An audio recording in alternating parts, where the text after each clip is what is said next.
I love you. I love you for who you are, and I love you for who you're going to become. Because you're an angel, and so am I. And we are seeking a unity which this world has not seen of our sort before. And I'd like to touch very directly on states of the mind, on things that we think about. I was talking to somebody the other day, and they asked me, they said, well, how do you know you're not talking to... And I had to interject and tell them, demons? And they said, yeah. I said, because when I followed the direction that I receive, and it provides positive outcomes and benefit to not only myself but to others, and this happens continuously, well, then that's not the work of some negative entity within me. I can feel the energy. I can feel the frequency that they're giving me with their presence around me and within me. And so on this note, on the language, I'd like to bring out the 4 channels of communication. The first being with that of the higher self. The higher self, is the language brings out to be the Kala'ana. Your Kala'ana is the collection of your previously lived lives. And that's why a lot of times the Kala'ana communicates through emotions. That is the very reason why a lot of times we get the feelings that we do regarding the situations we're in, and yet we don't exactly understand why. Because it's countless ages of information that has a wonderful ability to decide what's best, and they can communicate to us through emotion. Now, that's not one of the channels of communication that I mentioned of being of the 4. Because when you get to a point to where you start communicating with your Kala'ana verbally within your mind, I call that Sha'eunaha. And that means you are directly speaking clearly with your higher self. When you're talking to Source, or Kokola, being the God being, the all being, the greatest father and mother of them all, when speaking to them, I use the word Le'naka.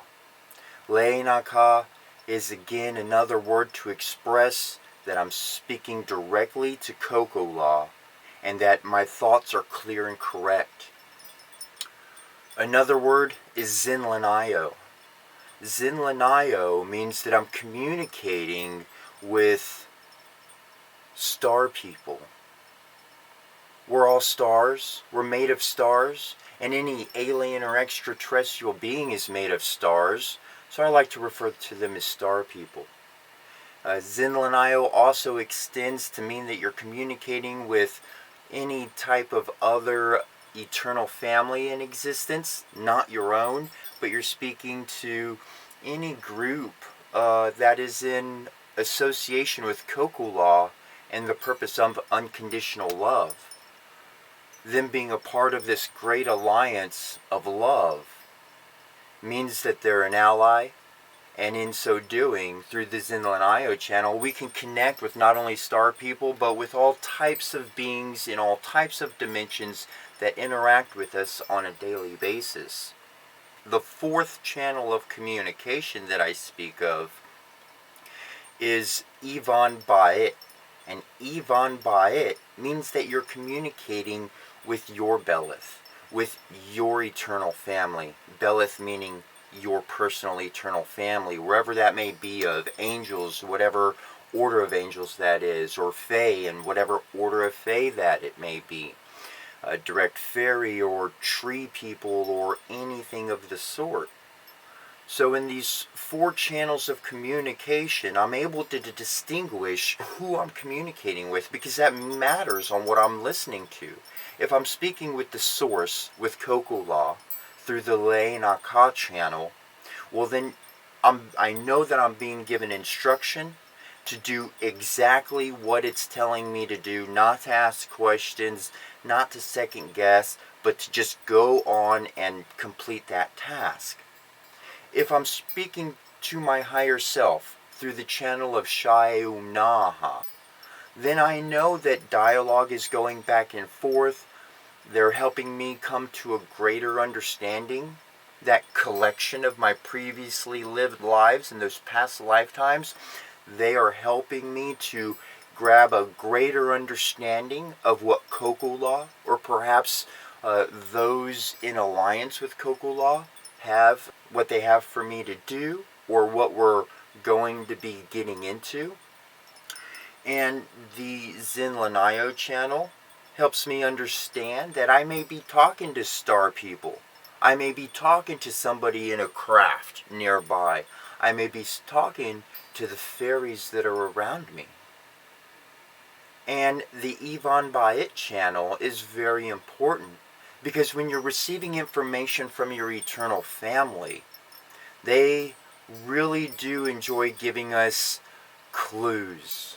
Clues in the essence of what appears to be a coincidence, though that coincidence winds up becoming an omen.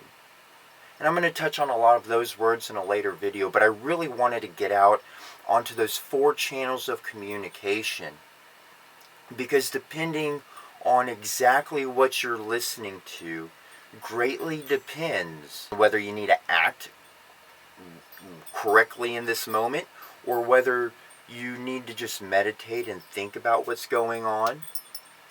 It can jump you out of your seat. And on the Xin Lin channel, I'd like to make mention that if you ever find yourself emotionally compromised and your body is fizzing in and out, and your mind cannot concentrate, like we were talking about hell being a state of the mind, and you can't get out of it, and you're just thinking about bad thoughts all the time. In those kind of moments, remembering the word Zunsu Wabu is vital.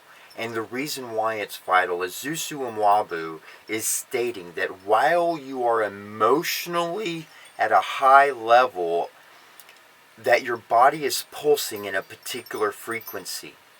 This particular frequency is allowing a very direct channel of communication to an individual that you normally don't have the ability to communicate to.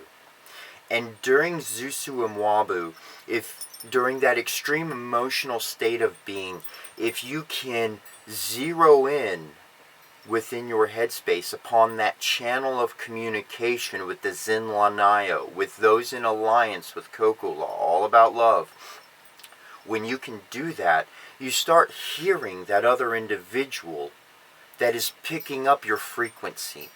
And you can begin to learn and develop perspectives and gain information that otherwise was completely impossible for you to be able to gain. Though as long as you stay compromised in the current situation of the elements around you, no matter who's causing those elements to happen, well, then we can never connect with the individual on the other side. Then we can never hear clearly what they're saying. And then those coincidences, those omen-like occurrences, they go unnoticed, because we don't have the information to consider when we see the occurrence of the, what I like to call an unexplainable omen, that initial coincidental experience. And I call that Kalim Saw. That initial moment of being able to pay attention and be in the moment, be in the area, and examine everything that's going on. And jump into the last and final portion of this video. I'd like to explain exactly what Setchra means. When considering the Egyptian gods, Set, he was the god of that wilderness desert. He was the god of that death scene, if you will. Though every time Set works in unison with Ra, he's only doing good. That individual Set, for all the bad that they've been doing, it is all used for life, the sun god, to promote love and goodness. And in the middle, the CH of Setchra, the CH represents the Christ. The Christ heart that we have, the Christ mentality that we've developed, even if you're not of religion, even if you haven't studied religion, the idea of Christ and the love of that individual has permeated to be something that we all strive to attain to. So when you have Set working in unison with Ra, and you have Christ in the middle of them, that is us. That's our culture. Because the truth is that for as much good as we may do, there's a lot of actions that do seem of the dark side, if you will, of the negative force. Though when those actions are used for good and for motherly, unconditional love to help somebody genuinely, that Christ's heart just guides all the actions to be just that. And so we have those three aspects to create our culture. That's who we are. That's what we are. These beings that we communicate with, they're real. Believe what's in your mind. You may not speak it to others because they've got their own agendas. You may not open your heart up to others as all the thoughts in your mind because you're afraid to be confused. You're afraid that somebody's going to call you a lunatic, or maybe to get locked up in a loony bin. These are real problems of society. Though, my fellow angels, I say welcome, I say hello, and I say it's a new age. Why? Because all the elements around me are influencing me to mention this at this time. In this day and in these moments, this language can truly bring our culture together. We are of the Setchra culture, the culture of angels, the heart and the being and the essence of everywhere we've been. And when I say everywhere we've been, I mean more than just this physical lifetime. Because your Kalana, that collection of previously lived lives that lives within you every day, every moment, they help guide us. When we go to sleep, they help organize our thoughts so that we wake up the next day and something we went through the previous day and we couldn't achieve success, and now all of a sudden, first thing in the morning, we're figuring it out. We have the solution. We know exactly what to do, but we really haven't done any conscious thought. That's because our Kalana worked together to help us work in these circumstances that we deal with every day. While Coco Law and that Lainaka channel with them may not be open, our Kalana is always there through the Shayum Naha channel. If the Bellath, if our eternal family is not available on the Ivan Ba'it channel, our Kalana is always there, and it is always sending out. So, I love you. I love you for who you are, and I love you for who you're going to become. Live in heaven. You gotta fight through hell, and you gotta get through purgatory. But your mind, it can be in heaven while you're on earth. Have a great day, afternoon, or morning, wherever you are.